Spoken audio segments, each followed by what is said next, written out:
Assalamualaikum warahmatullahi wabarakatuh.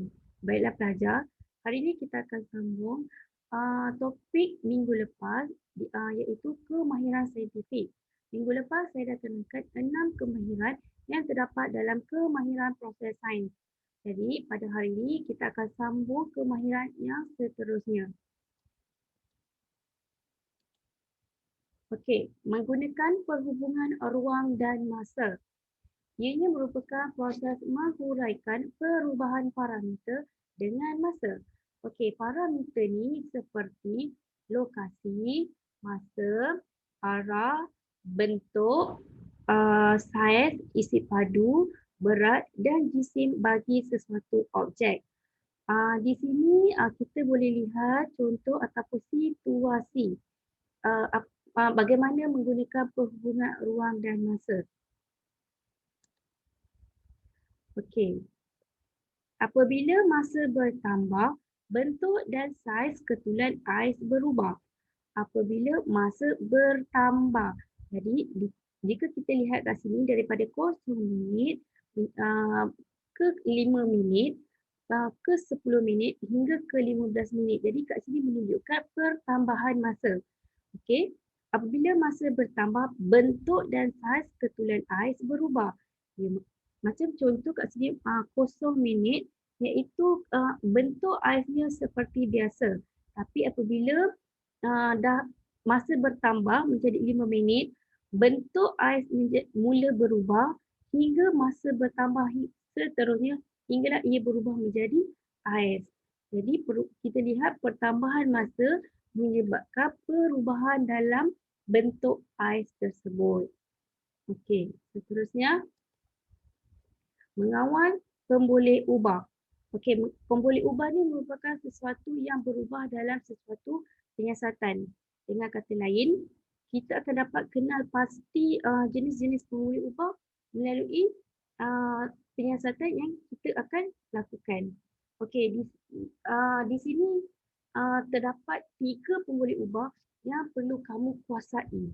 Okey, ini sangat penting kerana kamu akan jumpa akan kerap jumpa soalan pemboleh ubah ni.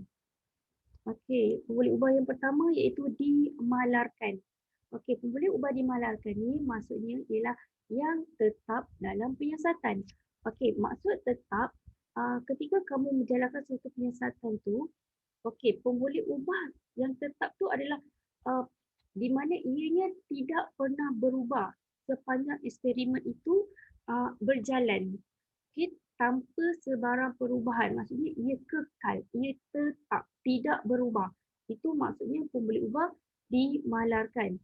Okey, seterusnya pemboleh ubah dimanipulasi atau singkatannya adalah PM. Okey, apa tu pemboleh ubah dimanipulasi? Ianya ialah pemboleh ubah yang diubah dalam penyiasatan. Benda yang diubah, yang ditukar ataupun yang berbeza. Okey, dengan kata lain, ianya adalah sengaja diubah atau ditukar untuk kita melihat sesuatu perubahan dalam penyiasatan tersebut. Okey, pemboleh ubah seterusnya ialah pemboleh ubah bergerak balas iaitu singkatannya PB. Okey, apa itu PB ataupun bergerak balas? Ianya ialah hasil atau keputusan penyiasatan. Okey, pemboleh ubah bergerak balas ni pemboleh ubah yang kita akan perhatikan sepanjang eksperimen. Pemboleh ubah yang kita nak tahu keputusan dia, apa hasil daripada eksperimennya. Jadi itu yang kita panggil sebagai PB ataupun pemboleh ubah bergerak balas. Okay, pelajar perlu kuasai pemboleh ubah ni kerana ianya sangat penting untuk kamu. Okey, mari kita lihat contohnya. Okey, di sini ada satu situasi. Raja di bawah menunjukkan 3 buah bikar yang berisi 300 ml air dan 3 span yang berlainan saiz. Okey, saya ulang. Raja di bawah menunjukkan 3 buah bikar yang berisi 300 ml air dan 3 span yang berlainan saiz. Okey, jadi di sini macam mana kita nak kenal pasti yang mana satu pemboleh ubah dimalarkan, Mana satu? PM ataupun pemboleh ubah dimanipulasi ataupun pemboleh ubah bergerak balas ataupun PB. Seperti yang saya katakan tadi, pemboleh ubah dimalarkan adalah pemboleh ubah yang tetap, yang tidak berubah, yang sama. Okey, jadi kat sini mana yang sama? Apa yang daripada awal hingga ke akhir eksperimen tu dia menggunakan dia mempunyai benda yang sama. Okay. Kalau kamu perhatikan, pemboleh ubah bergerak balas ialah isi padu air awal. Isi padu air awal. Macam mana boleh dapat isi padu air awal ni?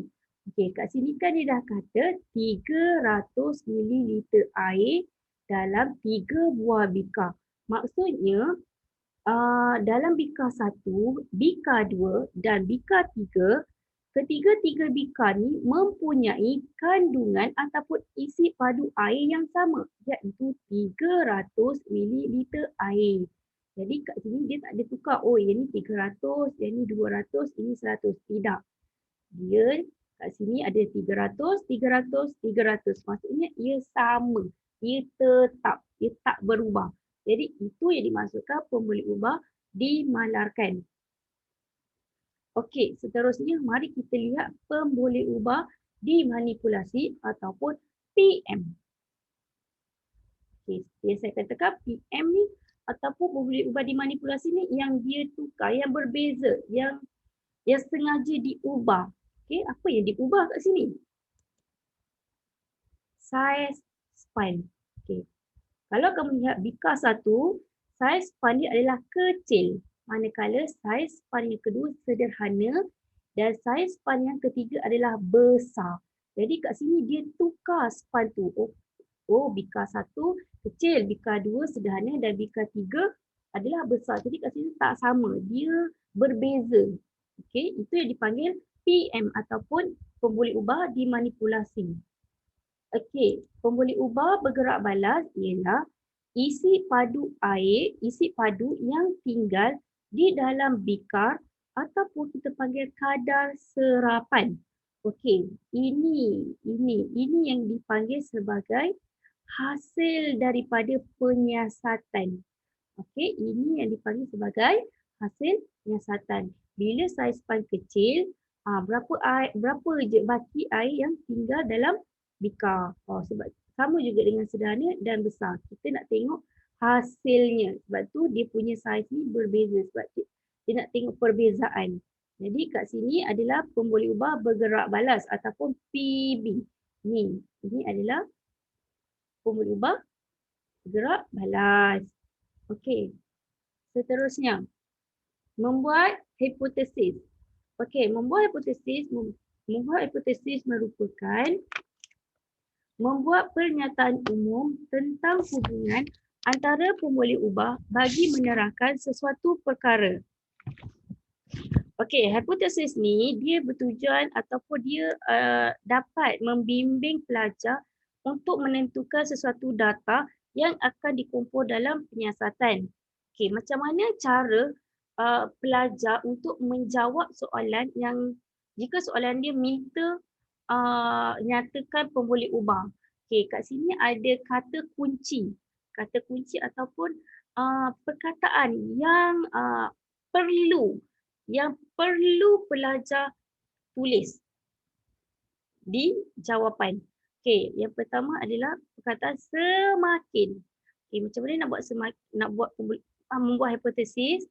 Okey, semakin apa? Bertambah atau berkurang? Okey, kat sini kita panggil dia sebagai pola. Kita kena tengok pada soalan. Sama ada soalan tu menunjukkan pertambahan atau pengurangan. Okey, kat sini kita kena letak pola sama ada bertambah atau berkurang.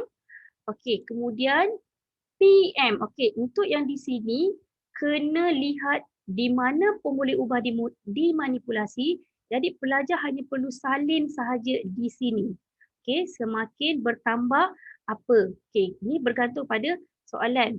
Okey, semakin bertambah kita ambil pemboleh ubah dimanipulasi dan yang bawah ni pun sama, kita ambil pola iaitu sama ada bertambah ataupun berkurang Dan di sini kita akan ambil PB. Ingat ya, kalau yang di atas kita ambil PM, dimanipulasi, yang bawah kita akan ambil PB, iaitu bergerak balas. Okey, kita lihat contoh. Okey, raja di bawah menunjukkan 3 buah bikar yang berisi 300 ml air dan 3 span yang berlainan saiz. Okey, ini adalah soalan yang tadi. Jadi macam mana kita nak buat hipotesis? Yang pertama kita kena kenal pasti mana PB dan mana PM. Okey, ini adalah saiz span ni adalah PM. Kita boleh ubah dimanipulasi. Dan yang ini adalah isi padu air yang tinggal dalam bikar ialah PB. Jadi macam mana nak buat hipotesisnya? Semakin bertambah besar saiz span, semakin sedikit isi padu air yang tinggal di dalam bikar. Macam yang saya katakan, di sini kita kena letak pola. Kita kena lihat sama ada bertambah ataupun berkurang. Okay, ini pola. Yang kat sini pertama ni pola. Yang kedua ni kita ambil PM, iaitu saiz span. Kita letak kat sini. Salin je semula. Okay, semakin bertambah besar saiz span, semakin sedikit isi padu air yang tinggal dalam bikar. Okey, PB ni kita salin je balik yang ini. Okey, salin balik, yang ni pun salin. Jadi itu bagaimana cara nak buat hipotesis. Okey, seterusnya mentafsir data. Mentafsir data ialah proses menerangkan secara rasional tentang objek, peristiwa atau pola daripada data yang terkumpul. Okey, mentafsir data ni dia bertujuan untuk memberi penerangan atau ulasan yang logik tentang sesuatu pemerhatian yang kita buat dalam sesuatu uji kaji ataupun penyiasatan. Okey, untuk mentafsir data ni kita perlu berpandukan pada jadual, carta ataupun gambar rajah. Okey, kat situ baru kita akan dapat membuat mentafsir data. Okey, di sini saya akan sertakan kata kunci dan kunci jawapan apabila pelajar jumpa soalan yang saya tunjukkan ini. Okey, jika ada soalan tentang pola atau corak perubahan, jawapan yang perlu kata kunci ataupun jawapan yang perlu pelajar tulis ialah sama ada ianya bertambah, berkurang atau mendata. Ini je. Pelajar bila melibatkan soalan pola dengan corak perubahan, ini sahaja jawapan yang perlu disalin. Pelajar tak perlu nak fikir jawapan yang panjang-panjang, yang melirik-lirik, tak perlu. Hanya tulis bertambah, berkurang atau mendata. Tapi apa-apa pun ianya perlu berpandukan pada soalan, pada kehendak soalan. Okey, yang kedua, jika pelajar jumpa soalan tentang hubungan atau kesimpulan, jawapan ni sama macam membuat hipotesis. Semakin apa? Bertambah ke, berkurang ke, apa? Okey, jadi di sini pelajar pilih mana PM dia, kena rujuk soalan. Kena cari mana PM dan untuk yang bawah mana PB. Okey. Bagi soalan tujuan penyiasatan pula, okey, ini pun sama. Perlu ada perkataan ni. Perlu ada perkataan ni. Menyiasat hubungan antara apa? Kalau kebiasaannya kalau pelajar tak tulis menyiasat hubungan antara ni, biasanya saya akan salahkan lah.